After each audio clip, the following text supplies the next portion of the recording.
शिक्षा मित्र खोलते थे और स्कूल का ताला शिक्षा मित्र बंद करते थे। ये मैं पढ़ता था जब इस विभाग में नहीं था, पेपर में मैं पढ़ता था इस बात को, समाज में जिक्र होती थी इस बात को, उस चर्चा को मैं सुनता था।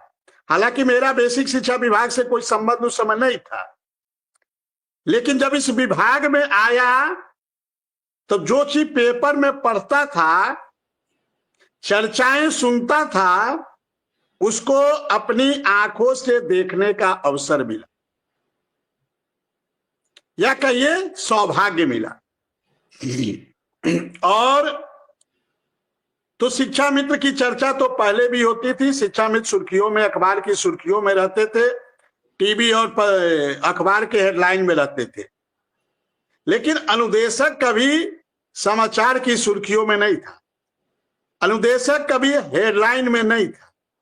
हाँ, कभी कभार आ जाता था, हेडलाइन बन जाती थी, लेकिन जब से डिबेट शुरू हुआ है, मैं गारंटी देता हूं, और इसका सबसे ज्यादा फायदा हमारे संगठन को हुआ है, इस बात की भी मैं गारंटी देता हूं, और उससे भी ज्यादा फायदा मुझे हुआ है, इस बात की भी मैं गारंटी देता हूं।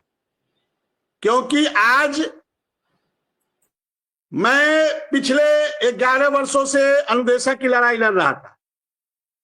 8 सालों में मैं अनुदेशकों के दिल में, अनुदेशकों के घर में, अनुदेशकों के परिवार में उतनी पहचान नहीं बना पाया था जितनी पहचान मैं इस विगत 3 वर्षों में बना पाया, और कई गुना बना पाया। आज मेरे पास अनुदेशकों के माता पिता के फोन आते हैं, बॉर्डर पे बैठा हुआ देश की रक्षा करने वाला उस जवान का फोन आता है, जम्मू कश्मीर से फोन आता है, वो पूछता है, वो जानना चाहता है, वो भी इस डिबेट को देखता है।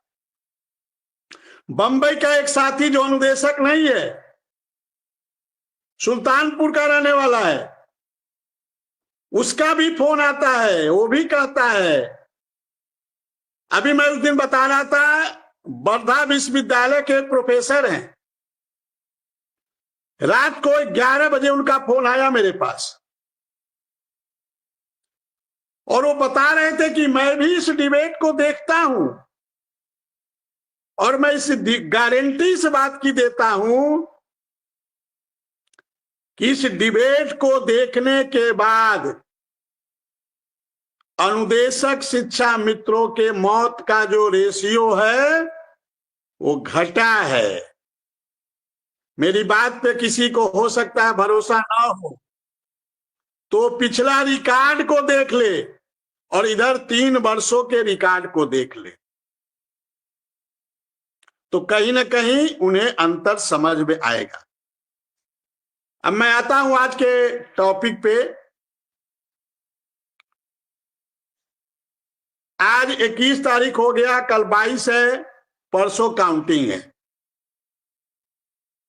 और काउंटिंग समाप्त होने के बाद अगले दिन 24 को रविवार है, और जैसे ही काउंटिंग समाप्त होगी आचार संहिता, हालांकि आचार संहिता का कोई मतलब नहीं है, आज ही पुलिस भर्ती का रिजल्ट आया है, आज पुलिस भर्ती का रिजल्ट आया है, और यदि आचार संहिता होती तो आज पुलिस भर्ती का रिजल्ट नहीं आता।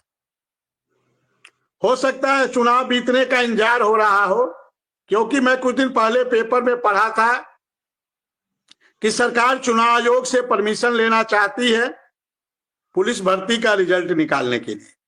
हो सकता है परमिशन लेकर निकाला गया हो, हम इस बात से इनकार नहीं कर रहे हैं। हो सकता है चुनाव आयोग से परमिशन लिया गया हो।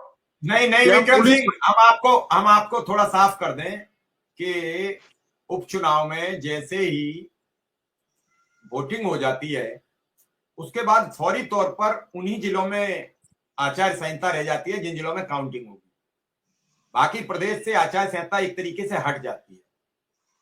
उस प्रक्रिया के तहत अब आचार संहिता प्रदेश में नहीं है, लेकिन आप जब तक परिणाम नहीं आएंगे तब तक पूरी सरकार उलझी होगी और काम नहीं कर पाएगी।